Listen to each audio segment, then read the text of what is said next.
पतये जानकीकान्तस्मरणं सद्गुरुस्वामिनः आञ्जनेयस्वामिनः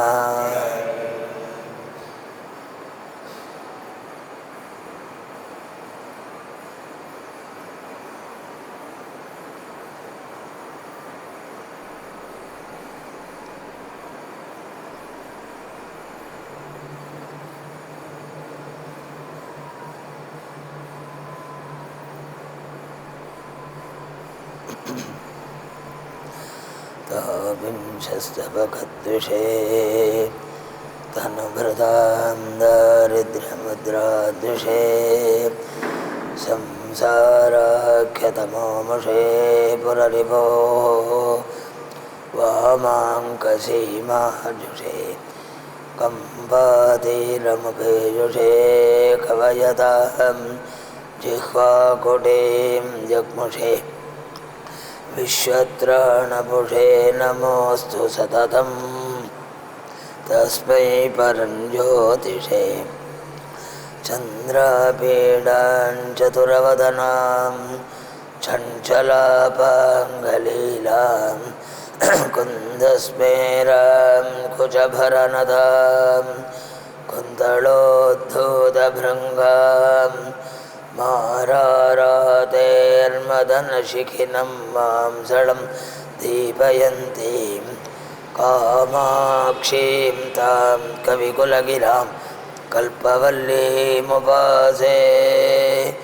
राकाचन्द्रसमानकान्तिवदना नाकाधिराजस्तुता मूकानामपि कुर्वती सुरधुनीनीकाश वाग्वैभवं श्रीकाञ्चीनगरी विहाररसिका शोकावहन्त्री सताम् एका पुण्यपरम्परा पशुपतेराकारिणी राजते कूजन्तं राम रामेति मधुरं मधुराक्षरम् आरुह्य कविताशाखां वन्दे वाल्मीकिकोकिलं वाल्मीकिर्मुनिसिंहस्य कविता वनचारिणः शृण्वन् रामकथानादं को न याति पराङ्गतिं यः पिबन् सततं रामचरितामृतसागरम् अतृप्तस्थं मुनिं वन्दे प्राचेतसमकल्मषं भोष्पदीकृतवाराशिं वशकीकृतराक्षसं रामायणमहामालारत्नं वन्दे नीलात्मजम् अञ्जनानन्दनं वीरं जानकीशोकनाशनं कपीशमक्षहन्तारं वन्दे लङ्काभयङ्करम् आञ्जनेयमतिपाटलाननं काञ्चनाद्रि कमनीयविग्रहं पारिजाततरुमूलवासिनं भावयामि पवमाननन्दनं यत्र यत्र रघुनाथकीर्तनं तत्र तत्र कृतमस्तकाञ्जलिं बाष्पवारि परिपूर्णलोचनं मारुतिं नमत राक्षसान्तकम् वैदेही सहितं सुरद्रुमतले हैमे महामण्डपे मध्ये पुष्पकमासने मणिमये वीरासने सुस्थितम् अग्रे वाचयति प्रभञ्जनसुते तत्त्वं मुनिभ्यः परं व्याख्यान्तं भरदादिभिः परिवृतं रामं भजे श्यामलं नमोऽस्तु रामाय सलक्ष्मणाय देवी च तस्यै जनकात्मजायै नमोऽस्तु रुद्रेन्द्रयमानिलेभ्यो नमोऽस्तु चन्द्रार्कमरुद्गणेभ्यः मूकं करोति वाचालं पङ्गुं लङ्घयते गिरिं यत्कृपा तमहं वन्दे परमानन्दमाधवं भक्तवात्सल्यदलधे परमानन्दरूपिणः अस्मदाचार्यराजस्य प्रपन्नोऽस्मि पदाम्बुजं त्र्यम्बकपुराधीशं गणाधिपसमन्वितं गजारूढमहं वन्दे शास्तारं कुलदैवतं बुद्धिर्बलं यशोधैर्यं निर्भयत्वमरोगता अजाड्यं वाक्पटुत्वं च हनुमत्स्मरणात् भवेत्। सीतालक्ष्मण भरतशत्रुघ्न हनुमत्समेत श्रीरामचन्द्राय परब्रह्मणे नमः। हनुमते नमः। गुरुचरणाभ्यां नमः। वाग्देवताभ्यो नमो हनुमते नमः। श्रीहरये नमः। श्रीहरये नमः। श्रीहरये नमः। ओम किन्देवैरितरैः प्रपन्नभरणे सन्देहकृद्भन्नृणां विन्देयं निधितान् विमूढयति मां निन्देयुरार्यान् किन्देयं किमदेयमित्यविदुरं तन्देहिनामिष्टदं वन्दे काञ्चनवञ्चना मृगरिपुं वन्देधरश्रेयसे किन्देवैरितरैः प्रपन्नभरणे सन्देहकृद्भन्नृणां विन्देयं यदि तान् विमूढयति मां निन्देयुरार्यान् किन्देयं किमदेयमित्यविदुरं तन्देहिनामिष्टदं वन्दे काञ्चन वञ्चनामृगरिपुं वन्देतरश्रेयसे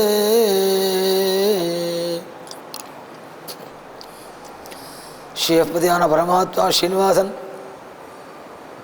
பதிதபாவனாய் ஸ்ரீராமனாய் அவதாரம் பண்ணி சகல தர்மங்களையும் சம்ஸ்தாபனம் பண்ணி நம்மோட ஒத்தராக இருந்து நம்ம மாதிரியே சுகதுக்கங்கள் ஈடுபட்டு அப்படி இருந்து நமக்கு மார்க்கம் காண்பிச்ச ஒரு அவதாரம் ஸ்ரீராமாவதாரம்.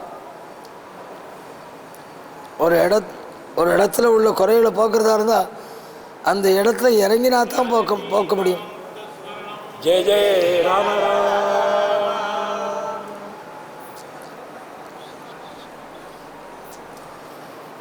நதியில் இருக்கிற குறைகளை போக்கணும்னு வச்சா நதியில் இறங்கி தான் ஆகணும். குழியில் இருக்கிற குப்பைகளை தள்ள எடுக்கணும்னு வச்சா குழியில் இறங்கி தான் ஆகணும். அது மாதிரி ஜனசமூகத்தில் இருக்கிற தோஷத்தை போக்கணும், அவள்கிட்ட இருக்கிற அதர்ம பாவத்தை போக்கணும், தர்மத்தில் ஈடுபாடு ஒரு முடியாக பண்ணணும் அப்படின்னு நினச்சா ஜனசமூகத்தில் இறங்கி வந்து தான் ஆகணும். எந்த இடத்த சுத்தம் பண்ண நினைக்கிறோமோ அந்த இடத்துக்கு வந்தால் தானே சுத்தம் பண்ண முடியும். அதனால தான் இங்கே வந்து அவனும் ஒரு மனுஷன் மாதிரி இருந்துட்டு சுகம் துக்கம் நல்லது கெட்டது எல்லாத்தையும் அவனும் ஏற்றுண்டு பகவான்கிறதுனால அவதாரம் முழுக்க சொய்க்கியாக இருந்துட்டு போயிட்டான்னு சொல்லலே. ராமாவதாரத்தில் ஒரு மனுஷனாகவே இருந்தாலும் ஒரு ராமாவதார காலத்தில் ஒரு மனுஷனுக்கு என்னென்ன உண்டோ அவளையும் பிரபு ராமனும் ஏற்றுண்டான். அவன் சந்தோஷப்பட்டான், சிரித்தான், ஆனந்தப்பட்டான்னு 10 ஸ்லோகம் இருந்ததுன்னா அவன் அழுதான்னு 2 ஸ்லோகம் உண்டு. அவனுக்கு எதிரிகள், அவருக்கு செய்தாள், ஆப்தாள், பக்தாள் ஒரு 1000 பேர் 100 பேர் இருந்தாலும் ஸ்லோகம் சொன்னான். அவனை எதிர்த்துன்னு நின்றாலும் 4 பேர் உண்டு. மனுஷனுக்கு என்னென்ன உண்டோ அவளையும் அடைஞ்சான் பிரபு ராமன். பராசரப்பட்டார் ஸ்ரீரங்கத்தில் இருந்த பரம பாகவதோத்துவர். அவர் ரங்கநாதனை பார்த்து சொல்கிற போது, ரங்கநாதா எங்களை சீர்திருத்தேன், எங்களுக்கு மார்க்கம் காண்பிக்கிறேன்னு வந்து நீ சிரமப்பட்டியே, சுகமாகவே இல்லையே ராமாவதாரத்தை இல்லையா? பத்னி சுகாச்சாரியால் பாகு சொல்கிறாள், சீதையை விட்டு பிரிந்தது நமக்கு ஓரளவு சோகம், ஆனால் பகவானுடைய ஹிருதயத்தில் கொடஞ்சன் இருந்துதான் அவன் அவதாரம் முடிக்கிற வரை அந்த சோகத்தோடு இருந்தான். ஸ்ரீபும்சை ஏதாதற்கு இது வெளியில் காண்பிக்க முடியாமல் தனக்குள்ளேயே தன் சோகத்தை அடைக்கின்ற அக்னிஹோத்ராதி அனுஷ்டானம் பண்ணியிருந்தாங்களான்னு சுகாச்சாரியால் சொல்ல போது நாமே சில போது இருக்கமாக இருக்கும், நம்ம வெளியில் சொல்ல முடியாது சில தாபத்தை மனசுக்குள்ளே வச்சுட்டு அதை மேற்கொண்டு ராமாவதாரத்தில் பகவான் ஏற்றுட்டு வந்திருக்கான். மனுஷன் மாதிரி அவதாரம் பண்ணினான். அவனுக்கு என்னென்ன உண்டோ அவளையும் அவனும் அடைந்தான்.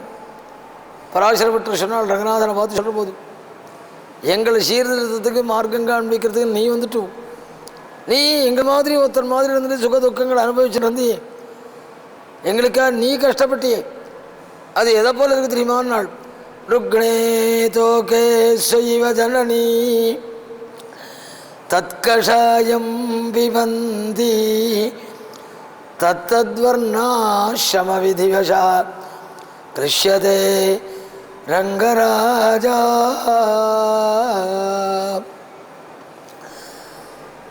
ஒரு 3 மாதத்து கை குழந்தைக்கு வியாதி வந்துடுத்து.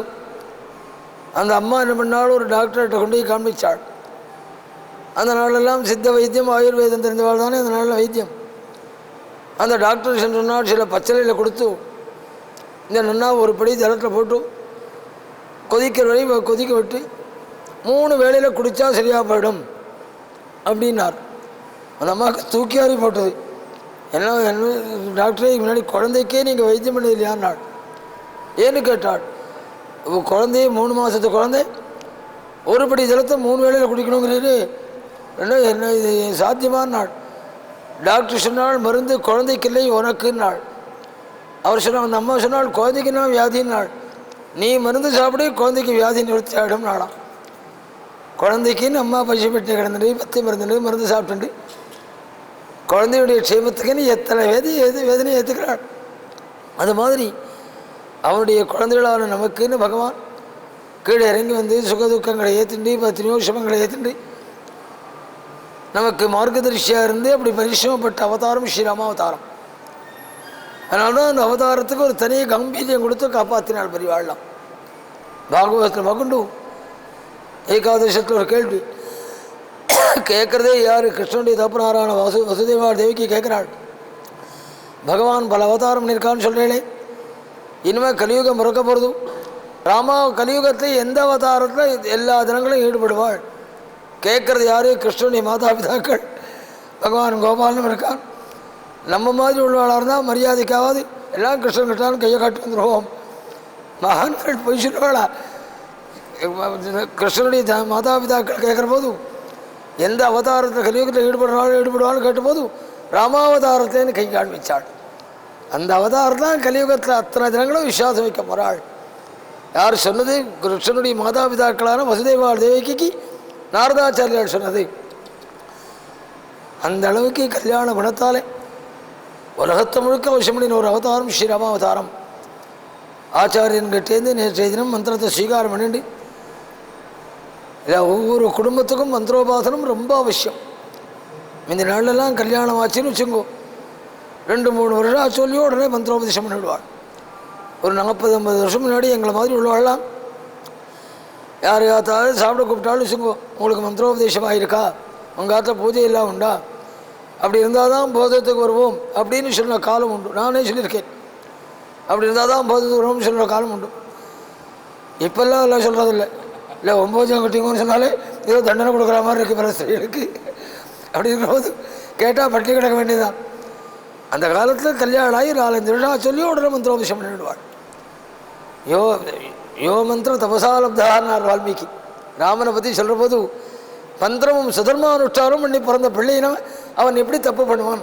ராமனை பற்றி சொல்கிற போது யோ மந்திர தபசாலப்தா, மந்திர ஜபங்கள் பண்ணி சுதர்மானுஷ்டானம் பண்ணி பிறந்த குழந்தை என்னமா தவறான வழியை சிந்திக்கும். நம்மாத்து குழந்தைகள் தவறான வழியில் போகிறதுன்னா என்ன காரணம் தெரியுமோ? நம்மகிட்ட மந்திரம் கிடையாது, சுதர்மம் கிடையாது. வால்மீகி ரெக்கார்டு பண்ணிட்டு போயிருக்காள். எந்த குடும்பத்தில் மந்திர ஜபங்கள் இருக்கோ, எந்த குடும்பத்தில் சுதர்மானுஷ்டானத்தில் உண்மையான பிடிப்பு இருக்கோ, அந்த குடும்பத்தில் பிறந்த குழந்தைகள் தவறான வழிக்கு போகவே போகாது. சபதம் பண்ணி சொல்லலாம். வால்மீகி சொல்லியிருக்கார். அதை மந்திரம் ஜபம் பண்ணி பிறந்த குழந்தை, சுதர்மானுஷ்டானம் என்ற குடும்பத்தில் பிறந்த குழந்தை தவறான வழியை மனசில் கூட சிந்திக்காதே அப்படின்னு சொன்னார். சொல்லும்போது அப்படி பிராமண வர்க்கம் நேர்மையோடு இருந்தது. காரணம் மந்திரம் இருந்தது, சுதர்மானுஷ்டானம் இருந்தது, அழகாக அப்படி இருந்தது. அதெல்லாம் போச்சு பாருங்கோ. அதனால தான் இஷ்டப்படி ஆகிடுது. சில போது காலவேளையில் பிராமணர் பார்த்தா அவன் பிராமணனா முஸ்லீமான்னு தோன்றது. இஸ்லாமின் மாதிரி இருக்கான் பல பேர் பிராமணன். காலவேளையில் பார்க்குற போது குழந்தைகள் நன்னா இருக்கணும், குடும்பம் சேஷாக இருக்கணும்னு நினச்சா மட்டும் அது என்னமா நடக்கும். அதுக்கு எது ஆதாரமோ அதெல்லாம் விட்டாச்சு. நல்லா இருக்கணும்னு நினச்சா மட்டும் நடந்துருமான்னு ஓரளவு வயசா சொல்லியோ யாராவது பெரியவாழ்கிட்டேருந்து மந்திரோபதேசம் பண்ணிக்கணும். யாரையாவது ஒரு பெரியவாளை குருவாக வரிக்கணும். இதெல்லாம் ஒவ்வொரு குடும்பத்துக்கும் அவசியமான ஒரு விஷயம். பண்ணிட்டு இருந்த வரைய விஷயம் இதெல்லாம். இன்னும் சொல்ல போனால் சொல்கிற மாதிரி ராமாயணத்துக்குள்ளே இன்னும் வரல. அப்பே திருஷ்டாள் பரமேஸ்வரோட பிரார்த்தித்தாள் ஒரு ஸ்லோகத்தால், நான் அடுத்த ஜென்மா எதிர்வேதத்தில் பிறக்கணும், தெலுங்கானா பிறக்கணும் பிரார்த்தித்தார் அவர். தத்தோபி யாதுஷி சாக்கா, நான் தெலுங்கானா பிறக்கணும், எதிர்வேதத்தில் பிறக்கணும்.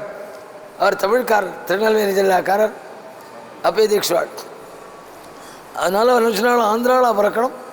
அவர் சாமவேதி, எதிர்வேதி அல்ல, எதிர்வேதத்தில் பிறக்கணும் பிரார்த்தித்தாள் பரமேஸ்வரன். எனக்கு ஜென்மா இல்லாமல் விடாதே, அடுத்த ஜென்மா இது மாதிரி கொடு. ஏன் தெரியுமோ, மந்திர ஜபத்தில் உள்ள விசுவாசம் அது. நமக்கெல்லாம் தமிழ்நாட்டுக்காரர்களுக்கெல்லாம் அக்ஷராரம்பம் பண்ணுற போது ஓம் நமோ நாராயணாஜா அப்படின்னு முதல்ல எழுதி உபதேசம் பண்ணி அதை எழுத சொல்லிட்டு தான் சித்தம்னு எழுதிட்டு அக்ஷராரம்பம் ஆரம்பிப்பாள். இப்போல்லாம் அக்ஷராரம்பமே போயிடுது. ஏன்னா புண்ணியாவாதனார் ஒன்றே கொண்டு போய் ஸ்கூலில் கொண்டு விட்டு வந்துடுறோம். அதனால் அக்ஷராரம்பம் இந்த காலம் ஒன்றுமே இல்லாமல் போயிடுது. 5வது வயசில் அக்ஷராரம்பம் பண்ணி வைக்கணும் குழந்தைகளுக்கு.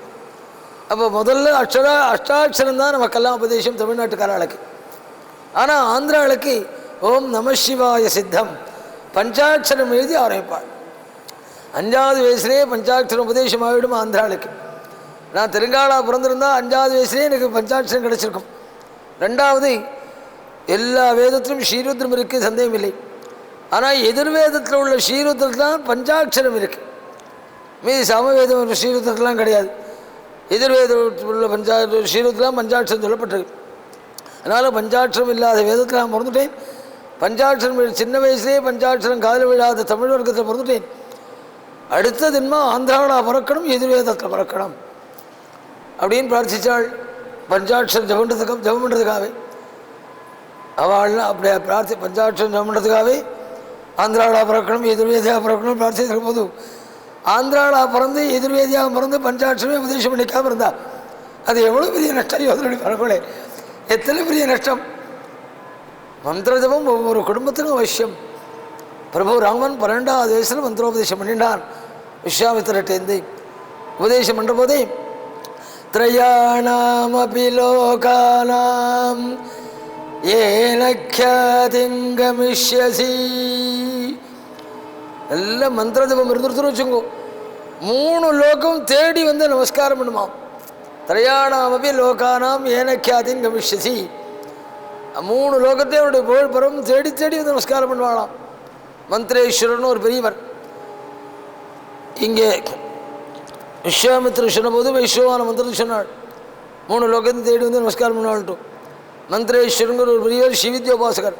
அவர் அம்பாவுடைய மந்திரத்தை சொன்னார். வரத ஹிங்காரத்ரய சம்புடேன மகதா மந்திரேண சந்தீபிதம் ஸ்தோத்ரம் யப்ரதிவாசரம் தவ புரோ மாதர் ஜபேன் மந்திரவிதி. அம்மான்னாள், ஒரு காரியம் பண்ண வேண்டாம். யாராவது ஒரு பெரியவாழ்கிட்டேருந்து ஒரு மந்திரத்தை உபதேசம் பண்ணிட்டு மந்திரத்தை குறிப்பிட்டே சொல்லியிருக்கார் என்ன மந்திரம் மட்டும். அந்த மந்திரத்தை உபதேசம் அவர் அந்த மந்திரோபாசகர். அவர் மந்திரத்தை உபதேசம் பண்ணிட்டு பிரதிதினம் அன்னன்னைக்கு விடாமல் தவ புரோ மாதர் ஜபேன் மந்திரவிதி. உன் சன்னதியில் உட்காண்டு பூஜையை ஆரம்பிக்கிறது முன்னாடி அல்லது பூஜை முடிச்சுட்டாது ஒரு 10 ஆவர்த்தியாவது ஜெபம் பண்ணுவார்கள் பெரியவர்கள். எங்கே ஜெபம் பண்ணினாலும் பகவத் சன்னதியில் ஜெபம் பண்ணணும். தவபுரோ மாதர் ஜபேன் மந்திரவிதி. உன் சன்னதியில் ஒருத்தன் ஜெபம் பண்ணிட்டு இருந்தான்னா போகிறோம். அவன் எப்படி இருக்கான் தெரியுமா? நாள் தஸ்ய க்ஷோணி புஜோ பவந்தி வசகா லக்ஷ்மீஸ்சிரஸ்தாயினி வாணி நிர்மல சுக்தி பாரபரிதா ஜாகர்த்தி தீர்க்கம் வயா. க்ஷோணிபுஜோ பவந்தி வசகா. சக்கரவர்த்திகள்லாம் தேடி வந்து நமஸ்காரம் பண்ணி கேட்டுட்டு போவாளாம் விஷயங்கள். யோதனி பார்த்தேன்னா தெரியும். நம்ம மடாதிபதிகள் பெரியவாள் ஆச்சாரியாள் அவள்லாம் எங்கேயோ ஒரு மூலையில் உட்கார்ந்துட்டு இருக்காள். சக்கரவர்த்திகள்லாம் போய் நமஸ்காரம் பண்ணுறாளே. தஸ்ய க்ஷோணிபுஜோ பவந்தி வசகா. சக்கரவர்த்திகள்லாம் தேடி தேடி வருவாளாம். லக்ஷ்மி ஸ்ரீரஸ்தாயினி. எந்த மகாலட்சுமி ஒரு இடத்த தங்க மாட்டால் சொல்கிறோமோ அந்த மகாலட்சுமி தலைமுறை தலைமுறையாக தங்கியிருப்பலாம். லக்ஷ்மி சிரஸ்தாயினி வாணி நிர்மல சூக்தி பாரபரிதா. அவள் பேசினாள்னா அப்படியே தேன் மாதிரி பரம மாதுரியமாக இருக்குமா. அவள் வாக்கிலேருந்து நிர்மல சூக்தி பாரபரிதா. ஒரு குத்தம் எடுக்க முடியாதான்.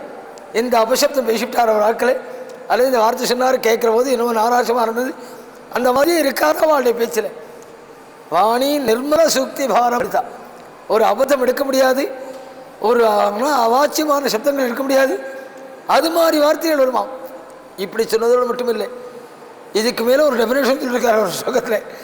தஸ்மானந்தன சாரு சந்தனதரு ಛಾಯಾಸು ಪುಷ್ಪಾಸವೇ ಸ್ವೈರಾಸ್ವಾದನ ಮೋದಮಾನ ಮನಸಾಂ ಉದ್ದಾಮ ವಾಮಭ್ರುವಾಂ ವೀಣಾಭಂಗಿತರಂಗಿತ ಸ್ವರಚಮತ್ಕಾರೋಪಿ ಸಾರೋಜ್ಜಿತೋ ಏನ ಸ್ಯಾದಿಹ ದೇಹಿ ಮೇ